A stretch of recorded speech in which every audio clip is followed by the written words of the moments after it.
చారలను గూర్చి జాగ్రత్త. సమూయేలు రాసిన మొదటి గ్రంథం 15వ అధ్యాయం 22వ వచనంలో, బలులు అర్పించుట కంటే మాట వినుట శ్రేష్టము. ప్రయాణమంత సులువుగా లేని కాలంలో యెరూషలేము నుండి యేసును కలుసుకొనుటకు పరిసయ్యులు, సద్దూకయ్యులు దాదాపు 100 మైళ్ళ ప్రయాణించి వచ్చిరి. అయితే వారు అంత దూరం నుండి వచ్చినది ఏదో ఆయన్ను మెచ్చుకొనుటకో లేక ఆయన బోధనలను అంగీకరించుటకో రాలేదు, కానీ వారు ఆయన్ను విమర్శించుటకే వచ్చిరి.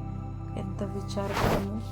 వారి వైఖరి ఎంత వ్యతిరేకంగాను తప్పులెన్ను వారుగాను ఉండినందున యేసు చేసిన గొప్ప అద్భుతాలు, ఆయన బోధనలను గొప్పతనమును వారు చూడలేకపోయిరి.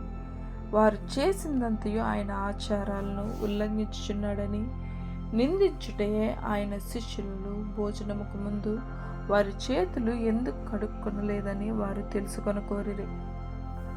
ఇక్కడ వారు భౌతికంగా చేతులు కడుక్కొనుటకు గూర్చి చెప్పుటలేదు, కానీ ఆచారంగా కడుక్కొనుటకు గూర్చి అడిగిరి. మనుష్యులు పెట్టిన ఆచారాలను రోషంతో గట్టిగా ఆచరించుచు దేవుణ్ణి ఆరాధించుట చేత వారిని వారే మోసపుచ్చుకొనిరి. కానీ వాస్తవానికి వారు దేవుణ్ణి సంతోషపెట్టలేదు. అది ఏ దేవునితో సంబంధం లేని మతం చేయనది. ప్రియమిత్రులారా, క్రమంగా ఆదివారం చర్చికి మనం వెళ్ళినట్లయితేనో లేక దశమ భాగములు ఇచ్చుటలో దేవుడు సంతోషపడునో ఆలోచన కలిగి ఆ ఉచ్చులో ఈ దినము మనలో చాలామంది మండిపడుదుము.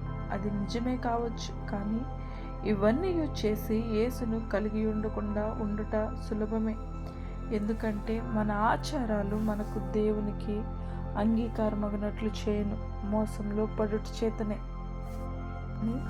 కీర్తన 51:17లో దావీదు విరిగిన మనస్సే దేవునికి ఇష్టమైన బలులు అని దావీదు చెప్పినట్లు, విరిగి నలిగిన హృదయమును ఆయన అలక్ష్యం చేయడు.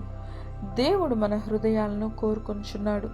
పరిసయ్యులు ఆత్మతో విరవబడలేదు, హృదయము నలగగొట్టబడలేదు, కానీ గర్వంతో నిండిన వారై ఉండిరి.